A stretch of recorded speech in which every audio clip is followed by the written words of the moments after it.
চলুন মূল ঘটনাটি চলে যাই।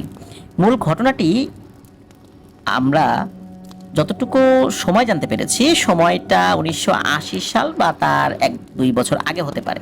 নাহারুল দাদা স্পেসিফিকভাবে বলতে পারেন নাই, তবে বলছেন 1980 সালের 1-2 বছর আগে হতে পারে আর কি। বর্তমানে নাহারুল দাদার বয়স 65-67 এরকম আর কি। তো যখন ঘটনাটি ঘটে তখন ওনার বয়স ছিল 20-22 বছর বা এরকম আর কি, কাছাকাছি একটা বয়স। ওনার আবার সিনেমা দেখার ওই সময় খুব নেশা ছিল। নতুন কোনো সিনেমা যখনই রিলিজ হতো এবং সিনেমা হলে আসতো, তখনই কিন্তু ওই সিনেমা উনি দেখবেনই, এরকম একটা নেশা ছিল। তো উনি একবার গাইতঘাট গ্রাম থেকে চুয়াডাঙ্গা নানটুরাস সিনেমা হলে অবুঝ মন নামে একটি সিনেমা চলছিল। তো এই অবুঝ মন সিনেমাটা ছিল 1972 সালের দিকে রিলিজ পাওয়া, স্বাধীনতার পর প্রথম দিকে যে কয়েকটা বাণিজ্যিক ছবি মুক্তি পেয়েছিল তার মধ্যে একটা, যেটাতে প্রয়াত নায়ক রাজ্জাক এবং শাবানা এবং সুজাতা ইনারা অভিনয় করেছিলেন।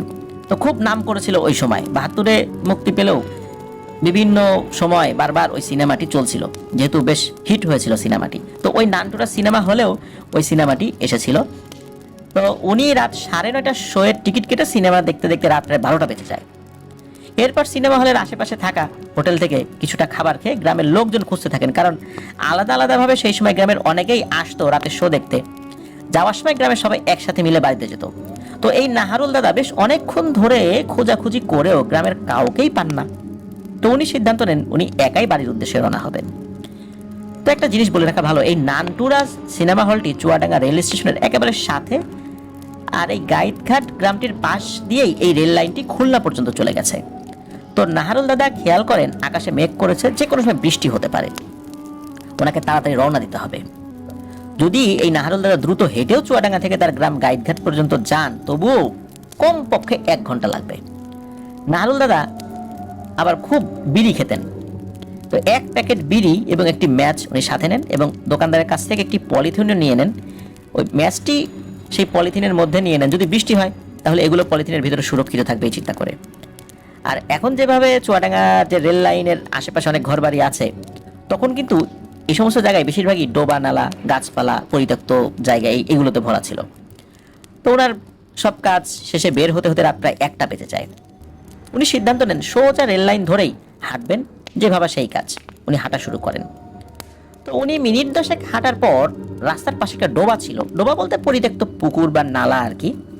তো ওই ডোবার পাশে বড় একটি তাল গাছ দেখতে পান। উনি কিন্তু এই রাস্তায় রাতের বেলা, দিনের বেলা শতবার এসেছেন, কিন্তু কোনোদিন ডোবার পাশে উনি তাল গাছ দেখতে পান নাই। এটা দেখে উনি বেশ অবাক হন। উনি তাল গাছটার দিকে বেশ খানিকক্ষণ তাকিয়ে থাকেন। উনি দেখেন যে এই তাল গাছটা অন্যান্য যে সমস্ত স্বাভাবিক তাল গাছ আছে তার থেকে প্রায় দ্বিগুণ লম্বা। উনি খেয়াল করেন তাল গাছ থেকে ডোবার মধ্যে কিছু একটা ধপাস করে লাফিয়ে পড়ল। নাহারুল দাদার চোখ সাথে সাথে ওই তাল গাছটা থেকে ওই ডোবার দিকে চলে যায় তার নজর। তো উনি দেখেন চিকন একটা শরীর ডোবার মধ্যে সাঁতার কাটছে। এই নাহারুল দাদা কিন্তু খুবই সাহসী একজন মানুষ। যারা ওই গ্রামে এখনো তাকে চেনেন তারা জানেন উনি কতটা সাহসী, এবং এখনো ওই গ্রামের সবচেয়ে সাহসী ব্যক্তিদের মধ্যেই নাহারুল দাদা একজন। ওই নাহারুল দাদা এটা দেখে উনি ডোবার কাছে দাঁড়িয়ে যান। এতক্ষণ উনি যে জিনিসটা দেখছিলেন, তো উনি দেখেন যে মানুষের মতো চিকন একটা শরীর নিয়ে ডোবার মধ্যে কেউ সাঁতার কাটছে। এটা উনি দেখে দাঁড়িয়ে যান এবং বোঝার চেষ্টা করে আসলে জিনিসটা কি। উনি ভালো করে তাকিয়ে দেখেন ওই জিনিসটা হঠাৎ করে সাঁতার কাটা বন্ধ করে নাহারুল দাদার দিকে এক দৃষ্টিতে তাকিয়ে আছে। নাহারুল দাদা দেখেন যে এটা কোনো মহিলা মানুষের মতো মুখ এটা মনে হচ্ছে, কিন্তু মাথায় মনে হচ্ছে কোনো চুল নেই, পুরো শরীরটাই হাড্ডিসার। তার চোখ দুটো অবশ্য অন্ধকারে জ্বলজ্বল করছে। এরপর ওই জিনিসটা পুকুর থেকে উঠে পড়ে এবং ডোবার উল্টো পাশে জঙ্গলের ভিতরে চলে যায়। নাহারুল দাদা বুঝতে পারেন যে উনি স্বাভাবিক কোনো কিছু দেখেন নাই। আবার উনি সাথে সাথে আরো একটি জিনিস দেখেন, যে জায়গায় একটু আগে এত লম্বা একটা তাল গাছ দেখেছিলেন সেখানে আর কোনো তাল গাছও নাই।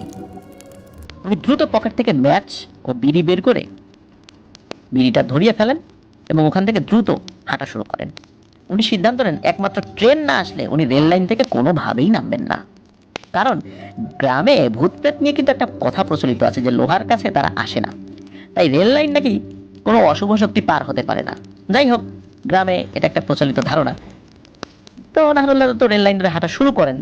তো উনি বেলগাছি নামক একটা রেল স্টেশন পার হওয়ার পরে বিশাল একটা মাঠ পড়ে। এই মাঠটির নাম হচ্ছে এরোপথ। এই এরোপথ নিয়ে অনেক ঘটনা প্রচলিত আছে। তার মধ্যে একজন হাজী সাহেবের ঘটনা গোদান নামে আমাদের এই চ্যানেলে প্রচার করা হয়েছে। তো এই নাহরুল দাদা যখন এরোপথে আসেন, তখনও উনি কিন্তু এই রেল লাইন ধরেই হেঁটে চলছেন। ওনার এখনো ওই জায়গা থেকে তার গ্রামে যেতে কমপক্ষে 40 মিনিটের মতো লাগবে। তো দাদা যখন এই এরোপথে ঢুকেছেন, তখন দেখেন মাঠের মধ্যে দিয়ে একটা বিশাল আকৃতির শূকর বা গন্ডার এই টাইপের কিছু একটা ঘোত ঘোত শব্দ করতে করতে দাদার দিকে ছুটে আসছে। তো দাদা কিন্তু তখনও বিড়ি ধরিয়ে রেখেছেন। তো এই প্রাণীটাকে আসা দেখে দাদা তো দাঁড়িয়ে পড়েন। উনি দেখেন এই শূকর বা গন্ডারের মতো একটা জিনিস, এটার মাথায় বিশাল আকৃতির একটা শিঙের মতো আছে এবং সেটার উচ্চতা কমপক্ষে 10 ফুট তো হবেই, এবং এই শিংটা সামনের দিকে বাড়িয়ে দাদার দিকে তেড়ে আসছে। দাদা কি করেছেন, রেল লাইন থেকে খোয়া তুলে ওই প্রাণীটার দিকে ছুঁড়ে মেরেছেন। কিন্তু দাদা খেয়াল করেন যে এই খোয়াগুলো ওই জিনিসটার গায়ে লাগছে না, শরীরটা ভেদ করে চলে যাচ্ছে। আর এই প্রাণীটা যেভাবে তার দিকে আক্রমণ করার জন্য তেড়ে আসছিল, কিন্তু সে সেভাবে এখন আর কাছে আসতে পারছে না। তো দাদা যেদিকে হাঁটছে, ওই প্রাণীটাও দাদার থেকে 10 হাত ধরে রেল লাইনের পাশ দিয়ে ধরে হেঁটে যাচ্ছে। আর শিং দিয়ে মাটি চিরতে চিরতে দুই পাশে গর্ত করছে, ঠিক যেমন গরু দিয়ে লাঙল দিয়ে মাটি দুই ভাগ করা হয়, ঠিক সেভাবে। তো দাদা বুঝতে পারেন এটা তো সাধারণ কোনো শূকর বা গন্ডার না।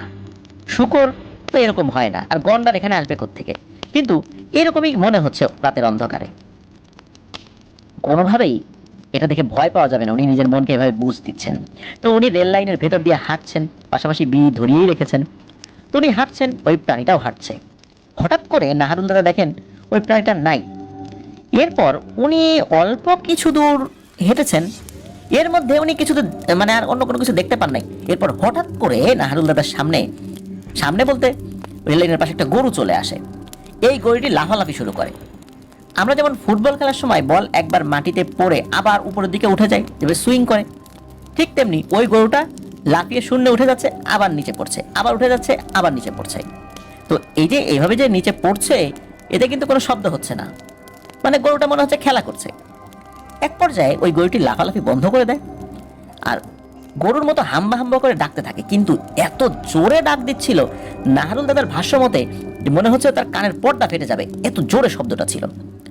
উনি দুই হাত দিয়ে কান বন্ধ করে দাঁড়িয়ে থাকেন আর রেল লাইনের দুই পাশে খেয়াল করতে থাকেন যে ট্রেন আসছে কিনা, কারণ কানে হাত দেওয়ার কারণে ট্রেনের শব্দ যদি উনি শুনতে না পারেন, সেক্ষেত্রে ভয়ানক কোনো দুর্ঘটনা ঘটে যেতে পারে। আবার ট্রেন আসাতে ওনাকে নিচে নেমে যেতে হবে, আর নিচে নামলে বাইরের এই খারাপ পিশাচটা তার ক্ষতিও করতে পারে। তখন নাহরুল দাদা কি করেছেন, রেল লাইনের দুই পাশে ভালো করে তাকে বাড়ির দিকে জোরে হাঁটতে শুরু করেছেন। তো নাহরুল দাদা দেখেন তার আশেপাশে এখন একটি গরু না, অনেকগুলো গরু তার সাথে হেঁটে যাচ্ছে। তো দাদা তো সামনে জোরে জোরে হাঁটতে থাকেন, আর ওই গরুগুলোর দিকে উনি মাঝে মাঝে তাকাচ্ছেন। এবার তিনি দেখেন গরুগুলো আস্তে আস্তে কমতে শুরু করেছে। আগে যেখানে অনেকগুলো গরু ছিল, তার থেকে এখন মনে হচ্ছে বেশ কয়েকটা কম। তো একবার লাইন সোজা যেদিকে সেদিকে তাকান, আর একবার গরুর দিকে তাকান, আর একবার পিছন দিকে তাকান যে ট্রেন আসছে কিনা। তো এইভাবে উনি হেঁটে যাচ্ছেন। আর এই ঘটনার মধ্যেও কিন্তু উনি একের পর এক সিগারেট ধরিয়েই যাচ্ছেন, মানে বিড়ি ধরিয়ে যাচ্ছেন। তো একটা শেষ হচ্ছে তো আর একটা ধরাচ্ছেন। এর মধ্যে নাহরুল দাদা কি করেছেন, একবার গরুর দিকে তাকান, আর একবার রেল লাইনের, মানে এইভাবেই উনি চলছিল। আর আরেকটা জিনিস দেখতে পাচ্ছেন যে ওই গরুগুলো কিন্তু আস্তে আস্তে কমে যাচ্ছে। কমতে কমতে একটা গরু শুধু তার পাশ দিয়ে চলছে। তো নাহরুল দাদা আবার সামনের দিকে তাকিয়ে দেখেন যে উনি অনেক দূর চলে এসেছেন, আর মিনিট 10-12 হাঁটলেই গ্রামের মধ্যে উনি ঢুকে যাবেন।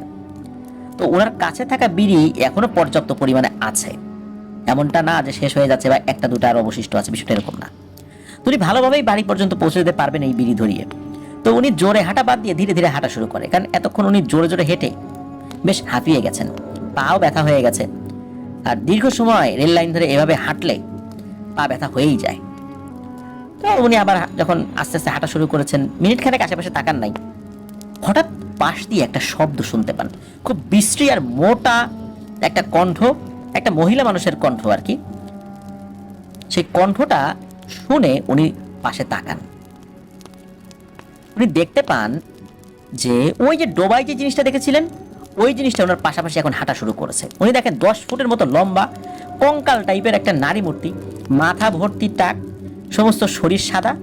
পায়ের দিকে তাকিয়ে দেখেন যে ওই মহিলার পাটা ঘোড়ার পায়ের মতো, মানে ঘোড়ার মতো খুর আছে পায়ে। আর চোখ দুটো এত স্ফীত হয়ে এসেছে, মনে হচ্ছে কোটর থেকে এখনই চোখ দুটো বেরিয়ে পড়বে। বেশ জল জল করছিল চোখ। রেল লাইনের পাশে হাঁটছে এবং খুব রাগান্বিতভাবে এই নাহারুল দাদার দিকে তাকিয়ে আছে। আর দাদাকে খুব বাজেভাবে বলছে যে আমিও দেখবো তুই কতক্ষণ আমার হাত থেকে বাঁচতে পারিস। এভাবে বলে যাচ্ছে, মানে দাদার সাহসটা আস্তে আস্তে কমিয়ে দিচ্ছে আর কি এ ধরনের কথা বলে। তো দাদা কি করেছেন যে এই রেল লাইন থেকে আবার কিছু খোয়া বা পাথর হাতে নিয়েছেন, ওই জিনিসটার দিকে ছুঁড়ে মেরেছেন। দাদা খেয়াল করেন যে এই পাথর ওই জিনিসটার শরীরে কোনো আঘাতই করছে না, কিন্তু এটা ছোড়ার কারণে ওই জিনিসটা আরো রেগে যাচ্ছে। এইভাবে চলতে চলতে এই নাহারুল দাদা গ্রামের কাছে চলে এসেছেন। তখন ওই জিনিসটা দাদাকে বলে, আমি কিন্তু তোর পিছু ছাড়বো না, মনে রাখিস। এখন আমি চলে যাচ্ছি, আজানের সময় হয়ে গেছে দেখে, কিন্তু আমি আবার আসবো। এই বলে ওই জিনিসটা অদৃশ্য হয়ে যায় এবং সত্যি ওই সময় আজান দিয়ে দেয়। কিন্তু উনি যখন বের হয়েছেন রাত 1টা, এখন সর্বোচ্চ 2টো বাজতে পারে, কিন্তু এর মধ্যে এতটা সময় পার হয়ে গেছে উনি কিন্তু বুঝতে পারেন নাই। তো দাদা কি করেছেন, রেল লাইন থেকে নেমে বাড়ির দিকে দিয়েছেন এক দৌড়ে উনি গ্রামের ভেতরে চলে গেছেন। এরপর উনি বাড়ি চলে গেছেন। পরদিন পরিবারের সাথে শেয়ার করেন যে উনি যা যা দেখেছেন। পরিবার লোক কিন্তু খুব বকাঝকা করে যে সিনেমা দেখার বদ অভ্যাস গেল না, তারপরে এত রাতের বেলা গিয়েছিস আর এই ধরনের ভয়ানক ঘটনা ঘটিয়েছিস, আর খবরদার রাতের বেলা সিনেমা দেখতে যাবি না। প্রিয় লিসেনার্স, ঘটনা কিন্তু এখানেই শেষ নয়। মূলত আমরা এই ঘটনার প্রথম অংশটা শুনলাম, এবার আমরা শুনবো এই ঘটনার দ্বিতীয় অংশ। এই ঘটনার বেশ কয়েক মাস কোনো সমস্যা ছিল না, একদম স্বাভাবিক। নাহারুল দাদা ওই বিষয়টা ভুলতে বসেছেন। নাহারুল দাদার আবার মাছ ধরার খুব নেশা ছিল। নাহারুল দাদা রাতে মাছ ধরতে খুবই বেশি পছন্দ করতেন আর কি। তো বেশিরভাগ সময় রাত 10টা থেকে রাত 1টা পর্যন্ত উনি মাছ ধরতেন খেপলা জাল দিয়ে। অন্য মানুষরা ওখানে মাছ ধরতো, তবে সন্ধ্যার দিকে তারা যেতেন, রাত 9টার দিকে এবার 10টার দিকে মাছ ধরে চলে আসতেন। আর দাদা যেতেন হচ্ছে এই লোকগুলো যখন মাছ ধরে চলে আসেন তারপরে, রাত 10টার দিকে। অবশ্য দাদার দেখা দেখি আরো কয়েকজন লোকও তার সাথে মাছ ধরতেন। তো একটা রাতে উনি যান, ওই সময় রাত আনুমানিক 9টার মতো বাজে। 1980 সালের দিকে রাত 9টা মানে কিন্তু অনেক সময়। তো নাহারুল দাদার অভ্যাস ছিল উনি নিরিবিলি মাছ ধরতে পছন্দ করতেন। তো দাদা মাছ ধরতে যাওয়ার সময় স্বাভাবিকভাবেই উনি সাথে জাল নিতেন, পাশাপাশি বিড়ি নিতেন, ম্যাচ নিতেন, 4 ব্যাটারির একটা টর্চ লাইট, তারপরে মাছ রাখার হাঁড়ি এবং একটা বড় ধারালো দা সাথে নিতেন। তো নাহারুল দাদা ছোট থেকেই কিন্তু এভাবে মাছ ধরার অভ্যাস ছিল, আর উনি কিন্তু খুব সাহসী মানুষ। তো একদিন দাদা মাছ ধরছেন, কিন্তু দাদা অন্য দিনের তুলনায় তেমন মাছ পাচ্ছেন না। এদিকে আকাশেও প্রচুর মেঘ করেছে, যে কোনো সময় বৃষ্টি আসতে পারে। হঠাৎ করে আকাশটা নিকষ কালো হয়ে যায়, চাঁদটাও ঢেকে যায় মেঘে। ওনার হাতে টর্চ লাইট ছিল, সেটা দিয়েই উনি মাছ ধরার চেষ্টা করছিলেন। তো দাদা ভাবেন রাত আসলে অনেক হয়ে গেছে, আজকে সবাই মাছ পাচ্ছি না, আবার বৃষ্টির ভাব চলে আসছে। তো সবকিছু গুছিয়ে উনি বাড়িতে চলে যাবেন এরকম সিদ্ধান্ত নেন। তো উনি সবকিছু গোছানো শুরু করে দিয়েছেন। হঠাৎ করে দাদার কানে দূর থেকে একটা শব্দ ভেসে আসে, কেউ যেন চাপা স্বরে কান্নাকাটি করছে। তো এই কান্নার শব্দ শুনে দাদা থমকে দাঁড়িয়ে যান। কান্নার শব্দটা কোন দিক দিয়ে আসছে এটা উনি বোঝার চেষ্টা করেন। দাদা বুঝতে পারেন উনি যেখানে দাঁড়িয়ে আছেন তার বাম দিক থেকে কান্নার শব্দটা আসছে। উনি সবকিছু ওখানে রেখে যেদিক দিয়ে কান্নার শব্দ আসছে সেই দিকে যেতে থাকেন। তো দাদা যতই সামনে যান কান্নার শব্দটিও ততই দূরে সরে যেতে থাকে। দাদা মাছ ধরার জায়গা থেকে বেশ কিছু দূরে চলে এসেছেন। হঠাৎ দাদা দেখতে পান খালের ভেতর দিয়ে একটা শাড়ি পরা মেয়ে হেঁটে যাচ্ছে, হাঁটু পর্যন্ত তার পানির নিচে, বাকিটা উপরে। তো এই মেয়ের গলা থেকে কান্নার শব্দ আসছে। নাহারুল দাদা বলে ওঠেন, এই মেয়ে তুমি কে, এত রাত্রে এখানে কি করছো, কান্নাকাটি করো কেন? নাহারুল দাদা চিন্তা করছেন আবার আত্মহত্যা করতে আসছে কিনা, পরিবারের সাথে ঝগড়াঝাটি করে। তো এই কথা বলার পর ওই মেয়েটির কান্না থেমে যায়। মেয়েটি বলে ওঠে, আমার বাড়ি ওইখানে, একটা জায়গাকে ইঙ্গিত করে দেখায়, আপনি আমাকে আমার বাড়িতে দিয়ে আসেন, আমি খুব ভয় পাচ্ছি। তো দাদা বলেন, ঠিক আছে, কিন্তু তুমি কান্না করছিলে কেন? উত্তর মেয়েটি বলে, একটা উঁচু ঢিবি আছে সামনে, ওইখানে আমার মায়ের কবর। এটা বলে আর কি। তো আমি গভীর রাতে প্রায় আসি মায়ের কবর দেখতে, আমি তো কাছে যেতে পারি না, দূর থেকে দেখি আর কান্না করি। আর পানির ভিতর দিয়ে চলতে আমার ভালো লাগে, এই জন্য পানির মধ্যে দিয়ে হাঁটছি।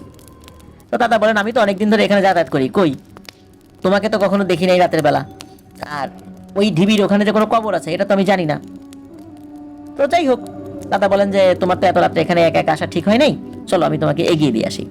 এই বলে নাহারুল দাদা খালের উপরে মাটি দিয়ে হাঁটছেন, আর ওই মেয়েটি সে কিন্তু মাটিতে উঠছে না, হাঁটু পানির উপর দিয়ে সে হাঁটছে আর কি, মানে তার হাঁটু পর্যন্ত পানি আর কি। বেশ কিছুটা যাওয়ার পরেও ওই মেয়েটি কিন্তু উঠছে না। দাদা বলে যে তুমি ওঠো, তোমাকে এগিয়ে দিয়ে আসি, কিন্তু সে ওঠে না। হঠাৎ করে মেয়েটি বলে ওঠে যে আপনি এখন যেতে পারেন, এখন আমি একাই চলে যেতে পারবো। এই কথাটি বলার সাথে সাথে এই মেয়েটি মুখ ঘুরিয়ে দাদার দিকে খুব ভালো করে তাকায়। এতক্ষণ কিন্তু ভালো করে সে মুখ দেখাচ্ছিল না, তার চুল দুপাশে ঝোলানো ছিল, চেহারাটা ভালো দেখা যাচ্ছিল না আর কি। তো যখন তাকিয়েছে, দুপাশের চুলটাও ওই মেয়েটি সরিয়ে দেয়। তখন প্রথমবার দাদা তার জীবনে সবচাইতে সুন্দর চেহারার কোনো মেয়েকে তার সামনে দাঁড়িয়ে থাকতে দেখেন। এত সুন্দর মেয়েকে নাকি উনি কখনো জীবনে দেখেনি, এবং এখনো দেখেন নাই। এখন যে ওনার বয়স এত, এখনো দেখেন নাই। তো হঠাৎ করে পেছন থেকে একটা কণ্ঠে দাদার নাম ধরে ডেকে ওঠে, এই নাহারুল, এই বলে ডেকে ওঠে। তো দাদা আবার পেছন দিকে তাকিয়ে দেখেন যে কেউ নাই, কে আবার ডাক দিল। আবার সামনের দিকে তাকিয়ে দেখেন বা পাশে তাকিয়ে দেখেন যে ওই মেয়েটাও নাই। তো দাদা বুঝতে পারেন না যে এত দ্রুত মেয়েটা কোথায় গেল।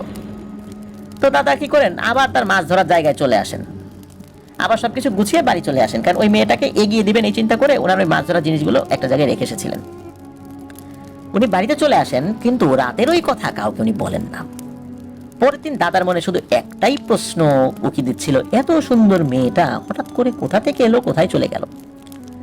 পরদিন রাতে আবার এই নাহারুল দাদা মাছ ধরতে যান। দাদা এক মনে মাছ ধরছেন, হঠাৎ করে উনি পেছন দিকে তাকিয়ে দেখেন ওই মেয়েটি আজকেও সেই একই পোশাকে দাঁড়িয়ে রয়েছে, তবে আজকের কান্নাকাটি করছে না। দাদা ওই মেয়েটাকে দেখে একটু চমকে যান। তখন ওই মেয়েটাকে দাদা জিজ্ঞেস করে বলে, আচ্ছা সত্যি করে বলো তো তুমি কে?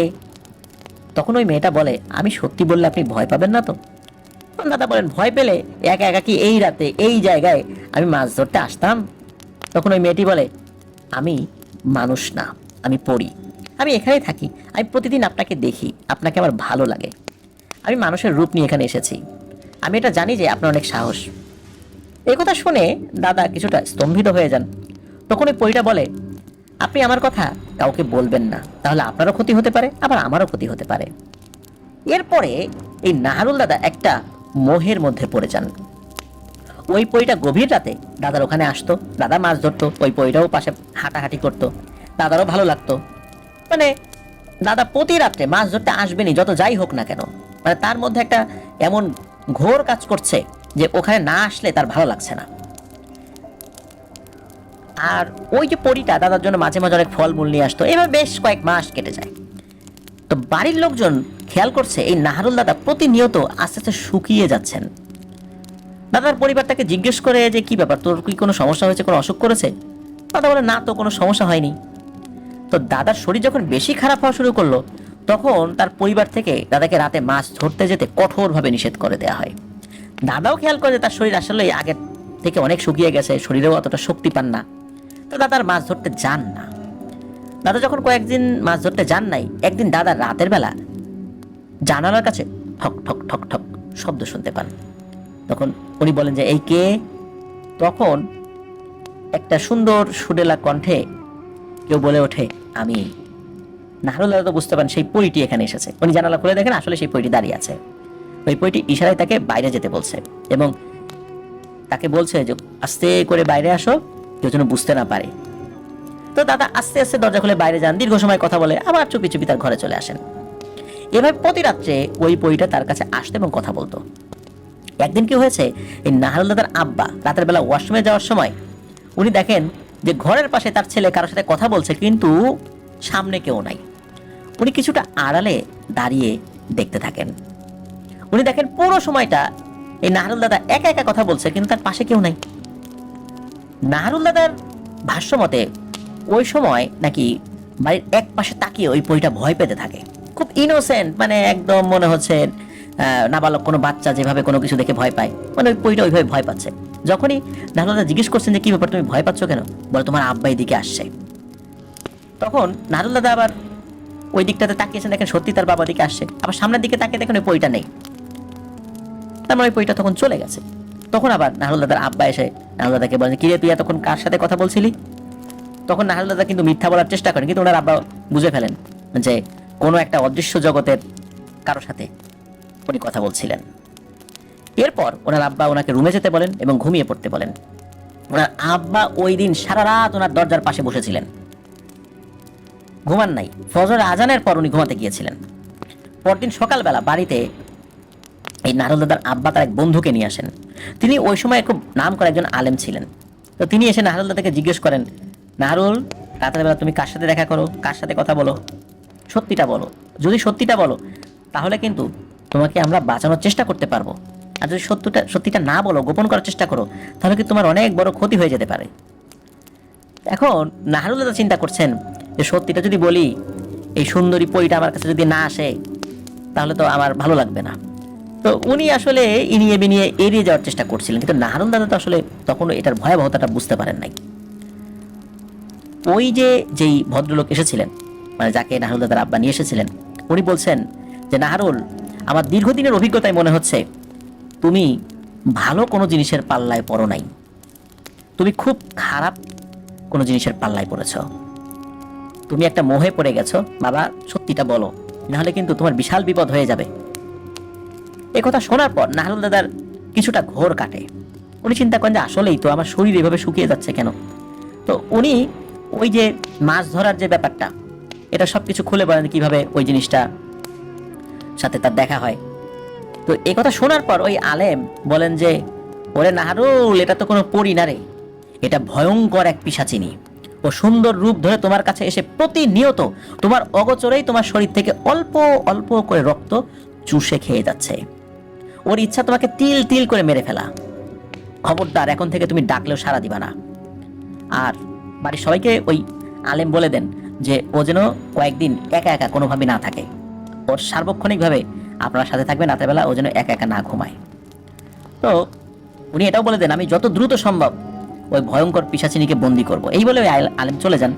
তো একদিন পরেই ওই আলেম নাহারুল দাদার আব্বাকে খবর পাঠান এবং বলেন, ওই পিশাচিনীর আমি একটা সমাধান করেছি, কখনো আর হয়তো বা সে জ্বালাতন করতে আসবে না।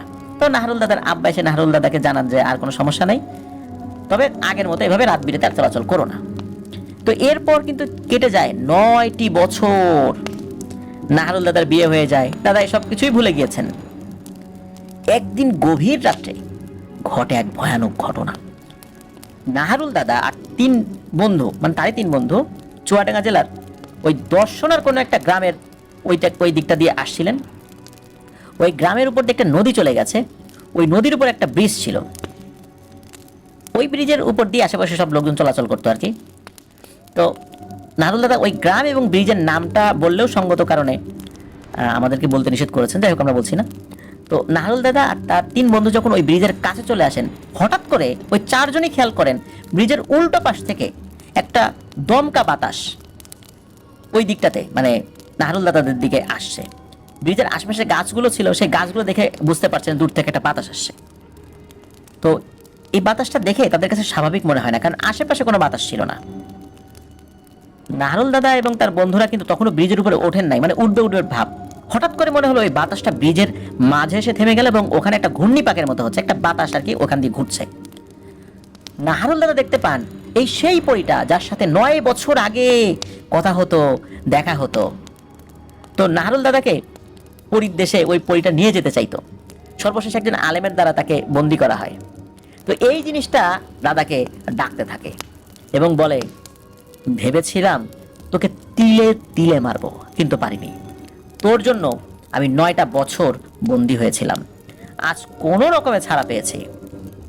আমি তোকে এখন আমার সাথে নিয়ে যাব। তো এই দৃশ্য দেখে দাদা কিছুটা ভয় পেয়ে যায়, যদিও বা সে ভয়ঙ্কর সুরতে আসে নাই, কিন্তু এই ধরনের কথা বলছে। অথচ এই সুরতে যখন দাদার সামনে এসেছিল তখন তো তাকে ভালোই লাগতো। এদিকে দাদার সাথে যারা দাঁড়িয়ে আছে, ওই 3 বন্ধুও কিন্তু দাঁড়িয়ে আছে। তো দাদা আবার তার 3 বন্ধুকে জিজ্ঞেস করছে, এই তোরা কি ব্রিজের উপর কিছু দেখছিস কিনা? তখন ওই 3 বন্ধু একসাথে বলে ওঠে যে আমরা 3 জনই একটা বিশাল আকৃতির নীল সাপ দেখতে পাচ্ছি, ঠিক ব্রিজের মাঝখানে ফনা তুলে দাঁড়িয়ে আছে। এত বড় সাপ আমরা জীবনে কখনো দেখি নাই। ওই 3 জন কিন্তু একে অন্যের সাথে কিছুটা কথা বলেছিল। তো তখনই বুঝতে পারছে 3 জনই একই সাথে দেখছে। তো দাদাকে ওই 3 জন জানান যে এই ঘটনা। তো দাদা বুঝতে পারেন যে উনি যেটা দেখছেন তার বন্ধুরা সেটা দেখছে না, আবার তার বন্ধুরা যেটা দেখছে উনি সেটা দেখছেন না। তখন দাদা ওই বন্ধুদেরকে বলে, এটা স্বাভাবিক কিছু না রে, যে যতটুকু দৌড়াদৌড়ি পারিস পড়তে থাক, কিন্তু খবরদার কেউ দৌড় দিবি না, একসাথে থাকলে ইনশাল্লাহ আমাদের কোনো বিপদ হবে না। তো এর মধ্যে ওই জিনিসটা দাদাকে একা ওই ব্রিজের উপর আসতে বলে, যে নাহরুল একা একা এই ব্রিজের উপর আয়। তো এই কথা কিন্তু শুধু দাদা শুনতে পাচ্ছে, তার 3 বন্ধু কিন্তু শুনতে পাচ্ছে না। কিন্তু তারা মাঝে মাঝে সাপের ফোঁস ফোঁস আওয়াজ শুনতে পাচ্ছে। কিন্তু দাদা কোনো কথা না বলে চুপচাপ দাঁড়িয়ে যতটুকু দৌড়াদৌড় উনি পারেন এটা পড়ছেন। এর মধ্যে ওই যে সুন্দর চেহারার ওই পরী আস্তে আস্তে তার রূপ পরিবর্তন করতে থাকে। এক পর্যায়ে সে এক ভয়ঙ্কর কঙ্কাল রূপে হাজির হয়। নাহারুল দাদা এই বিভৎস চেহারাটা দেখেই বুঝতে পারেন এটা হচ্ছে সেই পিশাচিনী যেটা সিনেমা দেখে ফেরার পথে ওই ডোবার মধ্যে উনি দেখেছিলেন এবং রাস্তায় তাকে মেরে ফেলার চেষ্টা করেছিল। তাকে ছেড়ে যাওয়ার আগে বলেছিল যে তোকে আমি ছাড়বো না, মানে ওই রাতের মতো আর কি যেটা বলেছিল। তো দাদা বুঝতে পারেন এই জিনিসটা আজকে তার বড় ধরনের ক্ষতি করতে পারে। আর এই পিশাচিনীটাই তাকে ওই মাছ ধরতে যাওয়ার সময় সুন্দর চেহারা নিয়ে এসেছিল, নিজেকে পরী বলে পরিচয় দিয়েছিল, তাকে ফলমূল খাওয়াতো, মিষ্টি খাওয়াতো। তো নাহারুল দাদা তো বুঝতে পারেন নাই যে এইটাই ওইটা। তো এদিকে কি হয়েছে, ওই পিশাচিনী তার রূপ আবারও পরিবর্তন করতে থাকে। নাহারুল দাদা দেখতে পায় যে ওই জিনিসটা আরো ভয়ানক রূপ ধারণ করছে। তো এর মধ্যে নাহারুল দাদা আবার তার 3 বন্ধুকে বলে যে এই তোরা কিছু দেখতে পাচ্ছিস এখন? তারা বলে যে তারা দেখতে পাচ্ছে যে ওই নীল সাপটি আস্তে আস্তে কুচকুচে কালো রঙের হয়ে গেছে। হঠাৎ ওই পিশাচিনী নদীর দিকে তাকায় আর তাকিয়ে নাকি চিৎকার করতে থাকে। তখন ওই 4 জনই খেয়াল করে যে নদীর একটা সাইডে, মানে ভেতরে আর কি, মনে হচ্ছে একটা পাক সৃষ্টি হয়েছে এবং ওই পাকের ভেতর থেকে একটা লম্বা একটা জুব্বা পরিহিত কেউ একজন উঠে আসছে আর কি, পানির উপর দিয়ে হেঁটে হেঁটে ওই ব্রিজের দিকে আসেন এবং তার এক হাতে লোহার শিকলের মতো কিছু একটা, যেটা দিয়ে উনি নদীর উপর দিয়ে হেঁটে ব্রিজের দিকে আসছেন। আর ওনার কারণে এই পিশাচিনী ভয়ে চিৎকার করছে। এই পিশাচিনীকে শুধু এই রূপে ওই নাহারুল দাদাই দেখতে পাচ্ছিলেন, অন্যরা সবাই আসলে সাপের আকৃতিতে দেখছিলেন। কিন্তু এই লম্বা জুব্বা পরিহিত এই লোকটিকে 4 জনই আবার দেখতে পাচ্ছিলেন। তো এই লোকটি নদীর উপর দিয়ে হাঁটতে হাঁটতে ব্রিজের উপর আসেন। আর নাহারুল দাদার ভাষ্য মতে ওই লোকটি শিকলের এক অংশ দিয়ে মুহূর্তের মধ্যে ওই পিশাচিনীটাকে বলে ওঠেন, মানে বেঁধে ফেলেন। আর ওই সময় পিশাচিনী বলে ওঠে নাহারুল দাদাকে যে আমি আবার যেদিন মুক্ত হব তুই যেখানে থাকিস না কেন আবার তোর কাছে আমি আসবো। এরপর ওই জিনটা সকলের সামনেই ওই পিশাচিনীকে বেঁধে ওই শিকল সমেত নদীর দিকে ছুঁড়ে মারে, কিন্তু শিকলের একটা দিক কিন্তু ওই জুব্বা পরিহিত ওই জিনটার হাতে ছিল। তখন ওই জিনটা এই 4 জনকে বলে ওঠে আর কখনোই তোমরা রাতের বেলা এই ব্রিজের উপর দিয়ে যাবা না। তো এর মধ্যে নাহারুল দাদার এক বন্ধু যার বাড়ি ছিল সরোজগঞ্জ নামক একটা জায়গায়, তার নাম ছিল মিজান। তার মাথায় একটা জিনিস মনে পড়ে যায়। সে তার মুরব্বীদের মুখ থেকে শুনেছে যদি রাতের বেলা অস্বাভাবিক লম্বা জুব্বা পরিহিত কাউকে দেখতে পায় তাহলে ধরে নিতে হবে সে ভালো কোনো জিন। যদি তার পা চেপে ধরতে পারো এবং পা ধরা অবস্থায় যদি তার কাছে যদি কোনো কিছু চাও, যা চাবা তাই সে তোমাকে দেবে। এই মিজান আবার কি করেছে, আচমকা দৌড়ে ব্রিজের কাছে যাওয়া শুরু করে এবং ওই জিনটার পা চেপে ধরতে যায়। তখনই ওই জিনটা ওখান থেকে সরে যায় এবং মিজনকে কষে দেয় এক থাপ্পড়। সবচেয়ে অদ্ভুত বিষয় হচ্ছে যে থাপ্পড় দিল মিজানকে, কিন্তু মিজানের তো ব্যথা পাওয়ার কথা, অথচ অদৃশ্যভাবে ওখানে থাকা এই নাহারুল দাদা এবং আরো 2 জন, টোটাল তো 4 জন ছিলেন আর কি। তো থাপ্পড় মারলো মিজানকে, বাকি 3 জনই কিন্তু তাদের মুখে থাপ্পড়ের আঘাত পেলেন, মানে একই থাপ্পড় একসাথে 4 জনের গালে লেগেছে। এই থাপ্পড় খাওয়ার সাথে সাথে মিজান অজ্ঞান হয়ে যায়, কিন্তু বাকি 3 জন তো গালে ব্যথা পেয়েছে কিন্তু অজ্ঞান হয় নাই। তখন ওই জিনটা 3 জনের উদ্দেশ্যে বলে ওঠে, যাও এই ছেলেটাকে তোমরা নিয়ে যাও, ও যে কি উদ্দেশ্যে আমার কাছে এসেছে আমি তো বুঝতে পেরেছি, এই জন্যই ওকে থাপ্পড় দিয়েছি। কিন্তু ও যখন আমার দিকে আসছিল তোমরা তো চাইলে ওকে আটকাতে পারতে, কিন্তু তোমরা তো ওকে আটকাও নাই, এই জন্যই অদৃশ্যভাবে এই থাপ্পড়ের আঘাত তোমাদেরকেও দিয়েছি। আর তোমাদের আবার একটা কথা বলছি, এভাবে কখনোই রাতের বেলা এই রাস্তা দিয়ে একা একা যেও না, বিশেষ করে এই ব্রিজের উপর দিয়ে যেও না। এই বলে ওই লোকটি ঠিক যেভাবে এসেছিল ঠিক একই রকম ভাবে নদীর উপর হাঁটতে হাঁটতে চলে যায়। আর তখনও কিন্তু ওখানে পাক হচ্ছিল, ওর ভিতর দিয়ে উনি অদৃশ্য হয়ে যায়। তো 3 জন মিলে মিজানকে ধরে ব্রিজ থেকে গ্রামের ভিতরে নিয়ে এসে এক বাড়ি থেকে পানি নিয়ে চোখে মুখে ছিটিয়ে দিয়ে মিজানের জ্ঞান ফেরানো হয়। তো এখনো এই নাহারুল দাদার কানে সেই কথাটি বাজে আমি যদি আবার মুক্ত হই তোর কাছে আসবো আর তোকে কিন্তু নিয়ে যাব। তো নারুল দাদা বাড়ি এসে সেই আলেমের কাছে আবার যান। সে আলেম তাকে বলেন যে গত রাত্রে যা যা, আলেমকে বলেন যে গত রাত্রে কি কি ঘটেছে। তো আলেম ওই নারুল দাদাকে বলেন যে ওই রাত্রে ওই পিশাচিনীটিকে উনি বোতল বন্দি করতে যখন যাবেন তখন একটা ভালো জিন এসে খুব করে অনুরোধ করে যে ওর তো বয়স কম, ও বোঝে না, তো তুমি ওকে বোতল বন্দি করো না, আমি আমার মতো করে ওকে বন্দি করে রাখবো যাতে করে কখনো নাহারুলের কাছে আর আসতে না পারে। তো ওই জিনের কথায় আশ্বস্ত হয়েই মূলত তাকে বোতল বন্দি না করে উনি ছেড়ে দিয়েছিলেন।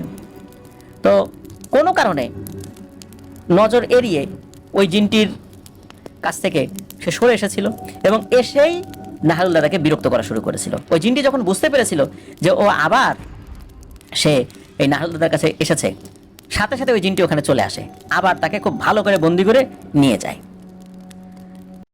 এরপর ওই আলেম বলেছিলেন যে আপাতত কোনো ভয় নেই, ভালোভাবে চলবা। তো এখন তো দাদার বয়স 65 বছরেরও বেশি।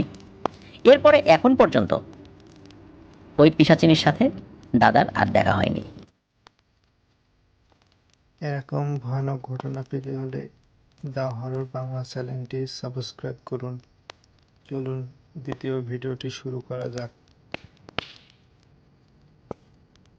আহমেদ আলভি, ওনার বাড়ি বরিশাল জেলার বাকেরগঞ্জ উপজেলার লক্ষ্মীপাশা ইউনিয়নের লক্ষ্মীপাশা গ্রামে।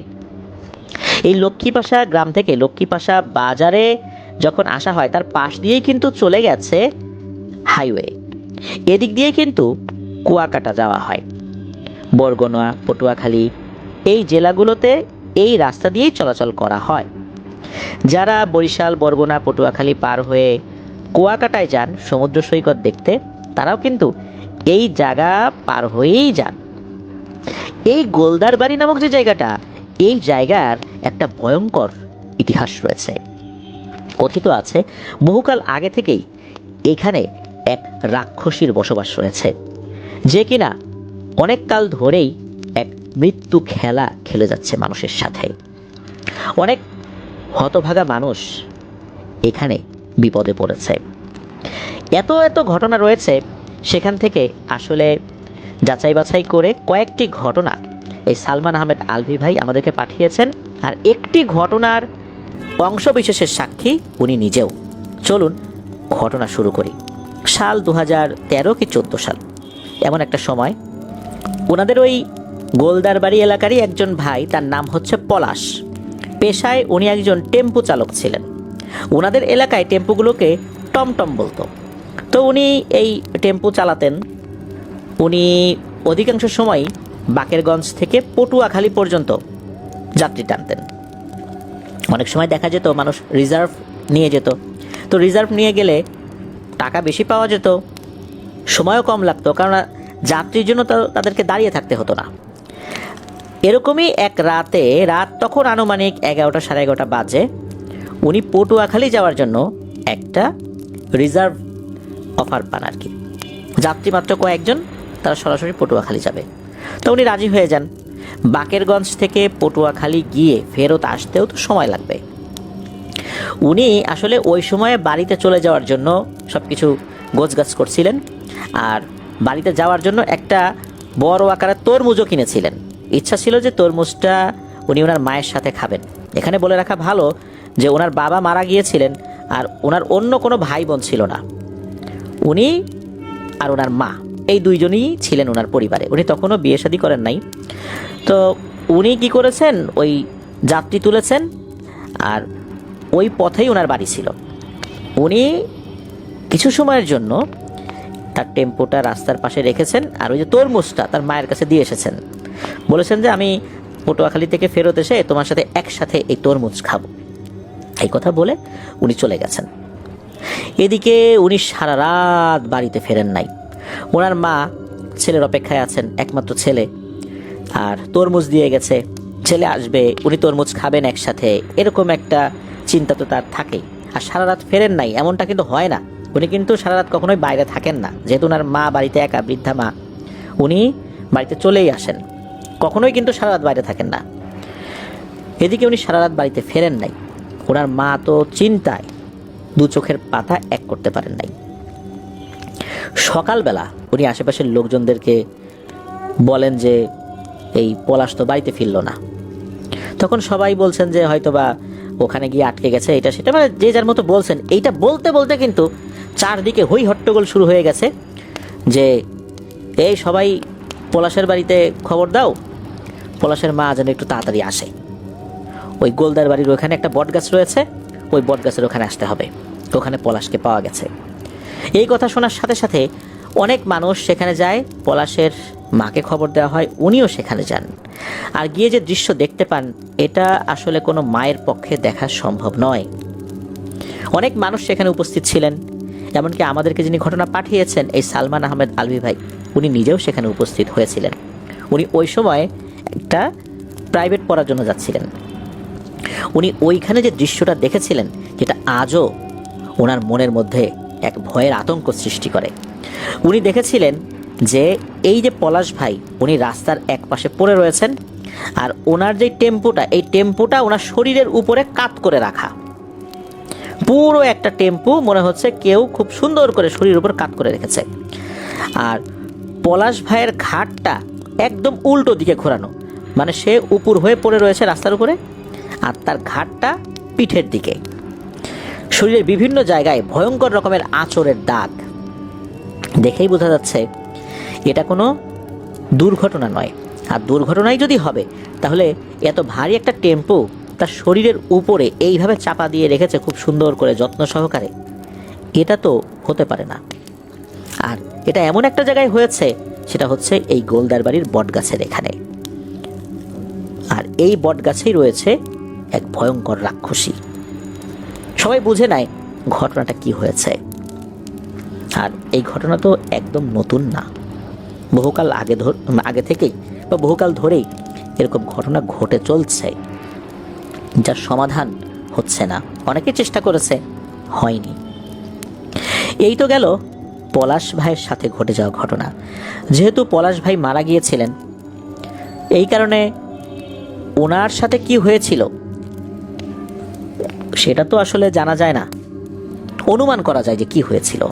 এবার আসি আর একজন ব্যক্তির কথা, যিনিও ওই একই এলাকাতেই বসবাস করেন।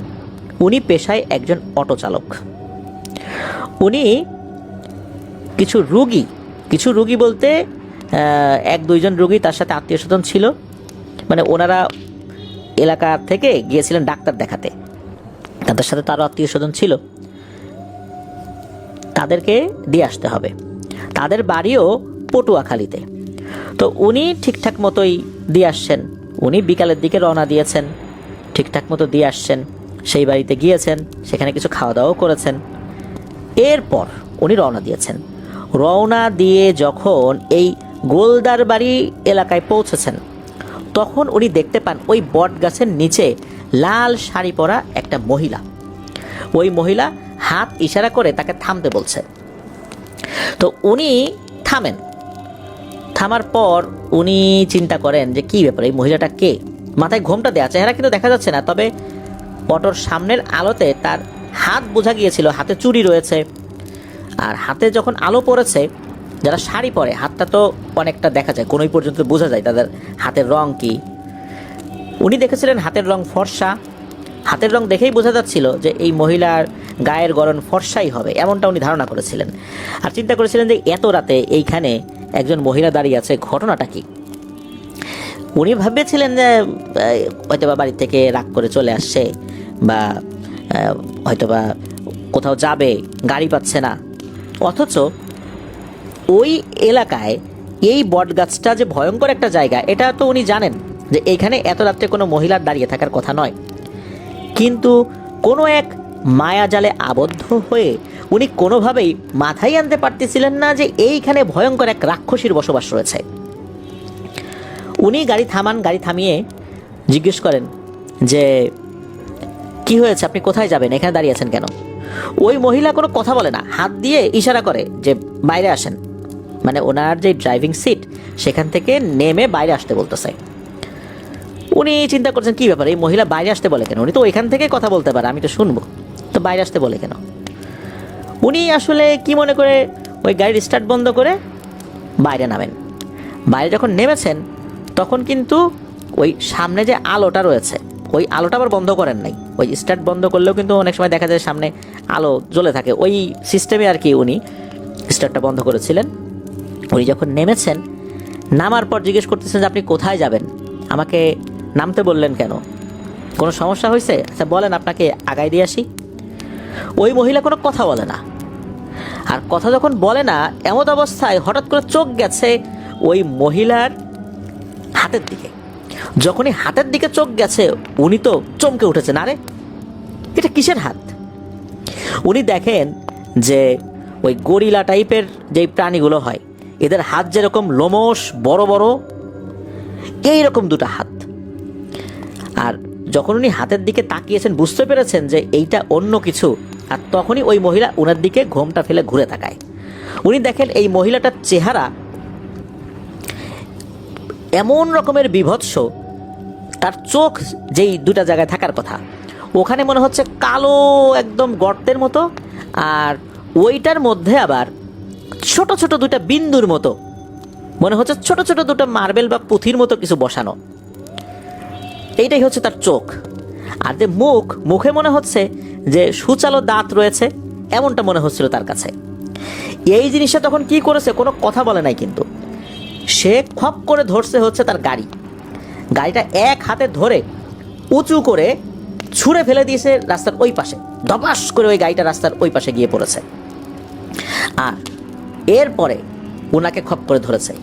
উনি যে পালাবেন সে সুযোগও পান নাই, কারণ উনি ওইখান থেকে নড়তেই পারছিলেন না। ওনাকে যখনই খপ করে ধরেছে মনে হচ্ছিল যে ওনার হাড় ভেঙে গুঁড়ো গুঁড়ো হয়ে যাবে। ধরেই ওনাকে রাস্তার উপর মেরেছে এক আসার। ওই সময় আল্লাহর কি ইচ্ছা, দুটো ট্রাক পরপর আসছিল।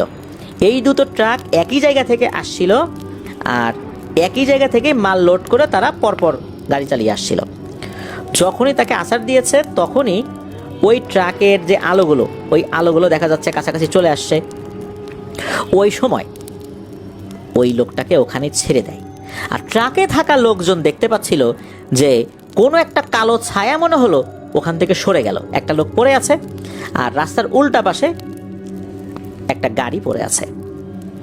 তখন তারা ট্রাক থামান। আর তারা ওই রাস্তায় রেগুলার চলাচল করেন। তারা জানেন এই গোলদারবাড়ি এলাকার যেই বটগাছটা, এই বটগাছের এখানে সমস্যা রয়েছে।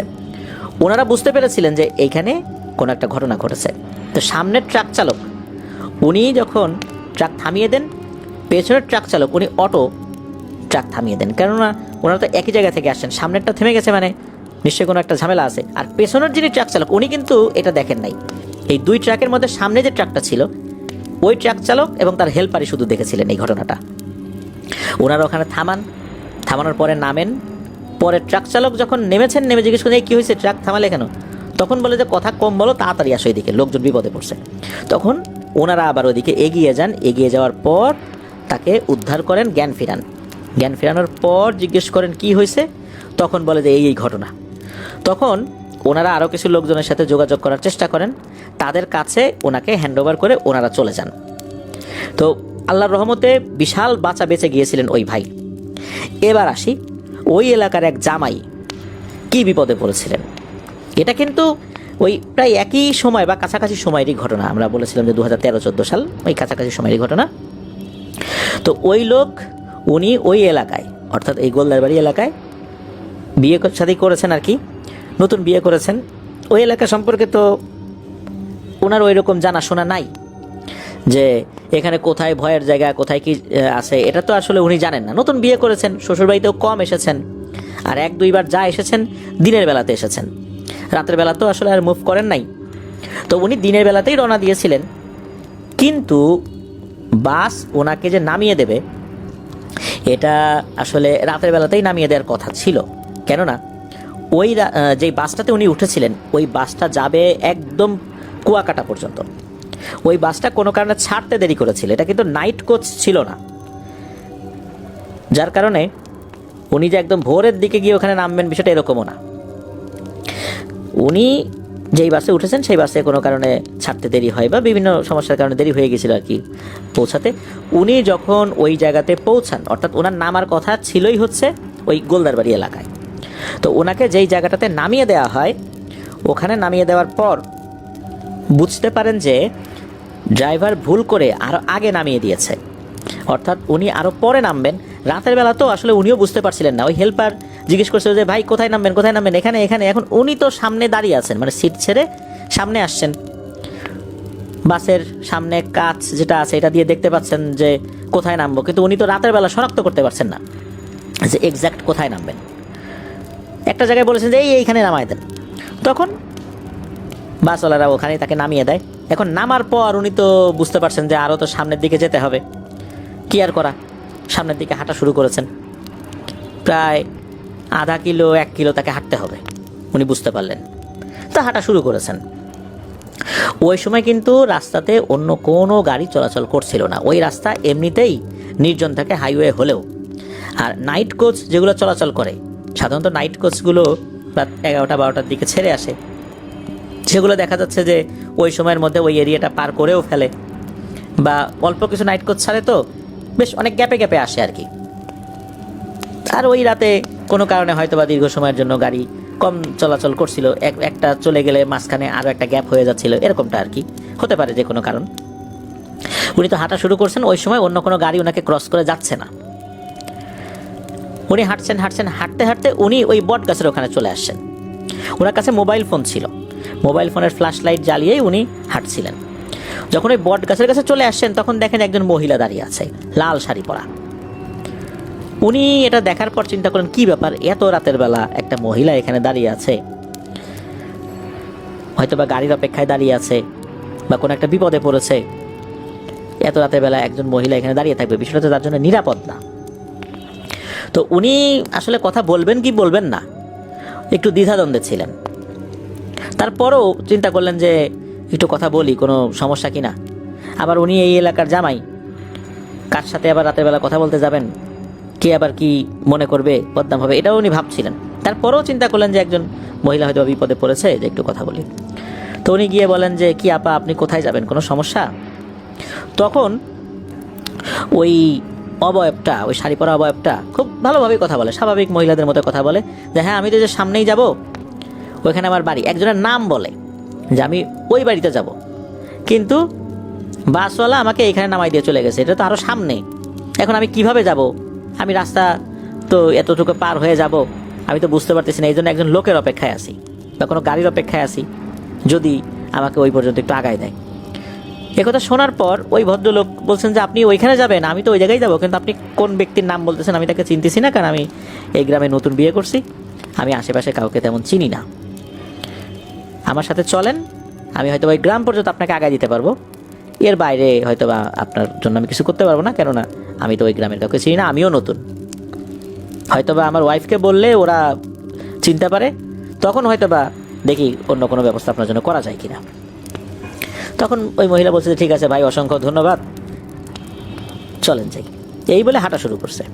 এখন হাঁটা শুরু করছে, এই যে ভাই উনি খেয়াল করেন যে এই মহিলা হাঁটছে, কোনোভাবেই হেঁটে ওই মহিলার সাথে পারা যাচ্ছে না। উনি আমার পিছন থেকে বলছেন ও আপা এত জোরে হাঁটেন না, একটু আস্তে হাঁটেন, আপনার সাথে আমি হেঁটে পেরে উঠছি না, আপনি হাঁটেন ঠিক আছে, একটু আস্তে হাঁটেন।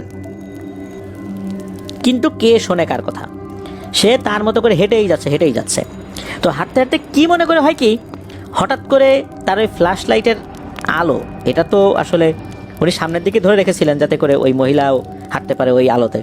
তো আলোটা যখন সামনের দিকে ধরেছেন, তো ওই মহিলার যে ছায়াটা, যদি পেছন দিকে আলো ধরা হয় তাহলে কিন্তু একটা ছায়া সামনের দিকে পড়ার কথা। দেখছেন যে না, ওরকম কোনো ছায়া নাই, শুধু ওই মহিলাটাই আছে। তো উনি সেটাও পরে খেয়াল করেছেন, চিন্তা করলেন কী ব্যাপার, ওই মহিলাটা ছায়া নাই, ঘটনা কি? এটা কিন্তু বেশ খানিকক্ষণ পরে খেয়াল করেছেন। এই খেয়ালটা যখন ওনার আসছে, এরপর ওনার নজর গিয়েছে হচ্ছে ওই মহিলার পায়ের দিকে। তখন উনি দেখেন যে ওই মহিলার পা উল্টো দিকে ঘোরানো, মানে আমাদের যেই পায়ের পাতা, এটা তো আমাদের বুক বরাবর মানে সামনের দিকে থাকে, কিন্তু তার পায়ের পাতাটা উল্টো দিকে ঘোরানো, পায়ের পেছনের অংশটা সামনের দিকে, এইভাবে হেঁটে যাচ্ছে। এটা যখনই উনি দেখেছেন তখনই উনি মারাত্মক ভয় পেয়েছেন। আর যখন এটা দেখেছেন, শুরুতে যখন ওর নজর ওই দিকে পায়ের দিকে পড়েছে, তখন পাটা সাধারণ একজন মানুষের যেটা পা, একজন মহিলার পা হয়, ওই রকম ছিল। আর নজরটা যখন পড়েছে, উনি যখন টের পেয়ে গেছেন, উনি দেখেন মুহূর্তের মধ্যে ওই পা মনে হচ্ছে লোমশ ভারী বড় সাইজের একটা পা হয়ে গেল। আর তখন ওই মহিলা তার দিকে ঘুরে তাকায়, ঘুরে তাকানোর পর বিদঘুটে এক হাসি দেয়।